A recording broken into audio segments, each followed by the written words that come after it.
உதயன் டிவியின் காலை நேர பிரதான செய்தி அறிக்கையோடு இணைந்திருக்கும் நான் கஜாலினி விஜயகுமார். முதலில் தலைப்புச் செய்திகள். முல்லைத்தீவில் கண்டெடுக்கப்பட்ட மனித புதைக்குழிகள். நாளை முதல் அதிகரிக்கப்பட உள்ள மற்றொரு கட்டணம்.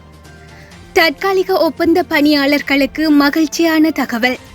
குறிப்பிட்ட அணிகளால் டெஸ்ட் கிரிக்கெட் அழிவு பாதையில். கிறிஸ் கெயில் குற்றச்சாட்டு. தொடர்வென விரிவான செய்திகள். கொக்கு தொடுவாய் மத்தியில் போராளிகளின் உடைகளுடன் மனித எச்சங்கள் அடையாளம் காணப்பட்டுள்ளது.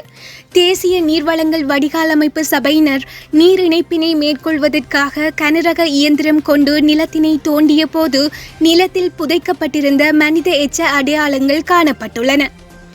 இது தொடர்பில் கொக்குலாய் போலீசாருக்கு தகவல் வழங்கப்பட்ட நிலையில் கொக்குலாய் போலீசார் விசாரணைகளை முன்னெடுத்து வந்துள்ளனர்.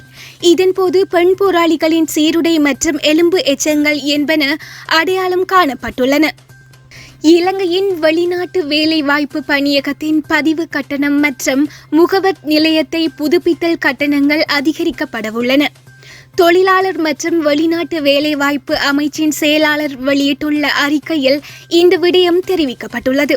இந்த புதிய கட்டண அதிகரிப்பு ஜூலை 1ஆம் தேதியில் இருந்து நடைமுறைக்கு வரும் என்று குறிப்பிடப்பட்டுள்ளது.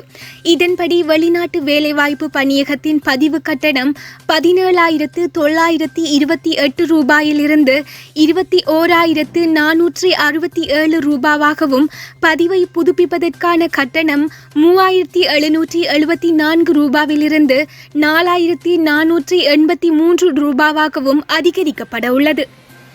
உள்ளூராட்சி நிறுவனங்களில் பணியாற்றும் 10,355 தற்காலிக ஊழியர்களின் சேவையை நிரந்தரமாக்குவதற்கு தீர்மானிக்கப்பட்டுள்ளதாக மாகாண சபைகள் மற்றும் உள்ளூராட்சி இராஜாங்க அமைச்சர் ஜனக வக்கம்புர தெரிவித்துள்ளார்.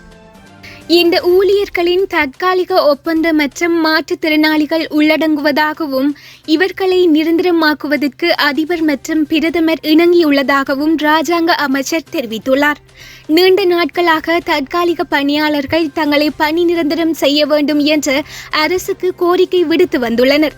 உள்ளூராட்சி மன்றங்கள் கலைக்கப்பட்ட நிலையில் இந்த தற்காலிக பணியாளர்கள் ஆற்றிய பணியை கருத்தில் கொண்டு அவர்களை நிரந்தரமாக்க நடவடிக்கை எடுக்கப்படும் என்று ஜனக வக்கம்புர மேலும் தெரிவித்துள்ளார்.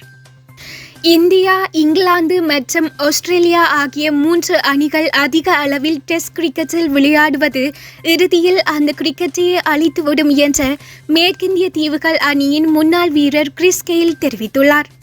மூத்த வீரர்களுக்கான கிரிக்கெட் போட்டி நடைபெறும் நிகழ்வில் கலந்து கொண்டு அவர் இதனை தெரிவித்துள்ளார். மேலும் அவர் தெரிவிக்கையில், T20 போட்டிகளில் மட்டுமல்லாது டெஸ்ட் போட்டிகளுக்கும் அதிக அளவிலான பணம் செலவிடப்படுகின்றது.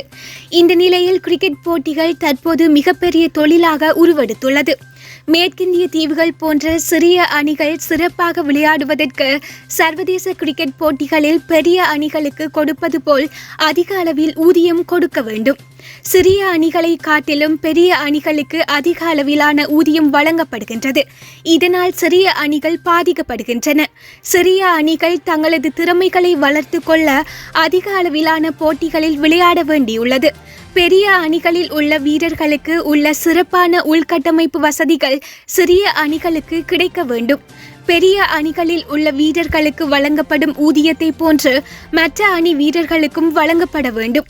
அவ்வாறு செய்யாவிட்டால் சில பெரிய அணிகள் மட்டுமே கிரிக்கெட்டில் ஆதிக்கம் செலுத்தும். அதில் எந்தவித அர்த்தமும் இல்லை என்றும் அது விளையாட்டையே அழித்துவிடும் என்றும் அவர் மேலும் குறிப்பிட்டுள்ளார்.